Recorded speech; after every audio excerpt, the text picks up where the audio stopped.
పంచాయతీ ఎన్నికలలో భాగంగా గోపాల్పేట మండలం పోల్కపాడు గ్రామ పంచాయతీ స్వతంత్ర అభ్యర్థి నక్క బంగారయ్య గారి బ్యాట్ గుర్తుకు ఓటు వేసి గెలిపించాలని గ్రామ ప్రజలను కోరారు.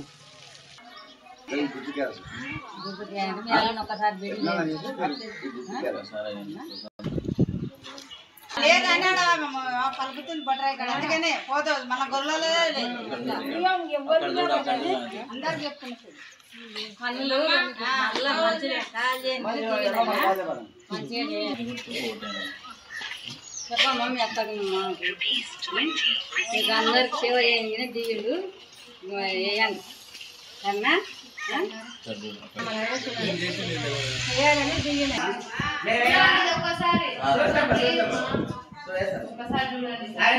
అనే మాట్లాడద్దు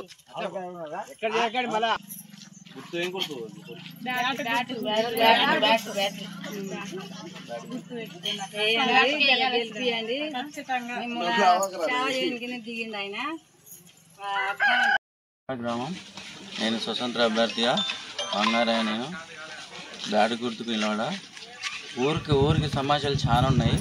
దానిలో నేను 90% నెరవేరుస్తా. ఎస్సీ వాళ్ళలో శ్మశాన వాటికి కానీ డ్రైనేజ్ కానీ వాటర్ సమస్యలు కానీ ఏవైనా సరే ఖచ్చితంగా చేస్తా.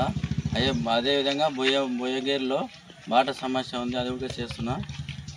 ఇంకొకటి ఏంటంటే పింఛన్లు కానీ చాలా పెండింగ్ ఉన్నాయి 3 ఏళ్ళ నుంచి. అవన్నీ ఖచ్చితంగా నేను గెలిచిన వెంబడే చేస్తా. గ్రామ పంచాయతీ దగ్గర బస్ స్టాండ్ పెండింగ్ ఉంది, బస్ స్టాండ్ కూడా ఖచ్చితంగా చేస్తుంది. ఇంకా ఇంకొక సమస్య ఏంటంటే పశుల హాస్పిటల్ అయితే మా ఊర్లో 7,000 ఎకరాలు ఉంది పొలం ల్యాండ్, 509 సర్వే నెంబర్లు ఉన్నాయి. కానీ గొర్రెలు బర్రెలు పశువులు చాలా ఉన్నాయి. వెటర్నరీ హాస్పిటల్ 10 ఏళ్ళ నుంచి ఇబ్బంది పడుతున్నారు జనాలు. అది ఖచ్చితంగా నెరవేరుస్తా. గెలిచిన ఎమ్మడే అదే ఫస్ట్ తీసుకొని నేను గ్రామ అభివృద్ధికి సహాయపడతాను. యూత్కు అదేవిధంగా యూత్కి ఏంటంటే గ్రంథాలయం లేదు, ఊరికి బస్సు సమస్య ఉంది, చదువు పరంగా చాలా ఇంట్లో ఉంది.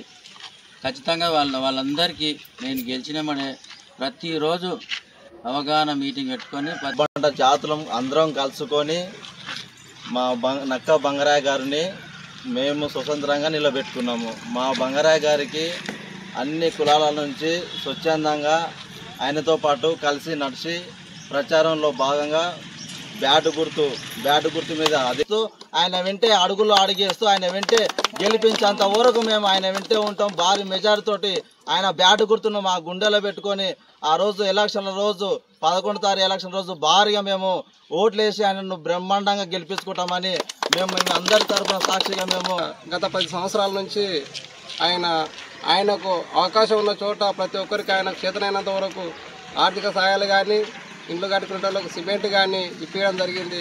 గ్రామంలో ఇంతవరకు ఆయనకు వెసులుబాటు ఉంటే అంతవరకు చాలామందికి ఆయన ఆర్థికంగా కానీ అన్ని రకాల ఆయన మాట ద్వారా కానీ ఎంతోమందికి మేలు చేసి ఎన్నో పనులు చేస్తున్నాడు.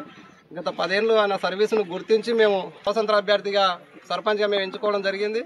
అదేవిధంగా ఆయనను మేము అన్ని కొల్కపాడు గ్రామంలో అన్ని కులాలు కలిసి ఆయనను మేము ఎంచుకోవడం జరిగింది. ఏంటంటే మా ఎస్సీ కాలనీలో గత 50 ఏళ్ళ నుంచి ప్రజాప్రతినిధులు, సర్పంచులు, ఎంపీటీసీలు, వార్డు మెంబర్లు గెలుస్తూ ఉన్నారు, పోతూ ఉన్నాయి, రోజులు గడుస్తున్నాయి కానీ పని జరగలేదు. ముఖ్య విషయం ఏంటంటే ఎస్సీ కాలనీకి శ్మశాన వాటిక లేదు.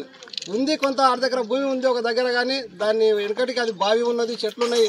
దాన్ని కనీసం సాపు చేపించి మొదలం కొట్టి అక్కడ ఒక వాటర్ ట్యాంక్ పెట్టి అంటూ బంగారయ్య ఒక్కడే కాకుండా ఆయనతో పాటు కొంత డిగ్రీ, ఇంటర్మీడియట్, కొంత చదువుకున్న విద్యార్థులు, మేధాశక్తి గల విద్యార్థులతోనే ఈ అభివృద్ధిలో పాల్పంచుకొని అందరం కలిసి దీనిలో మేము కసితోనే పనిచేసి దీన్ని సద్వినియోగం చేసుకున్నామని కూడా నేను ముగిస్తున్నాను.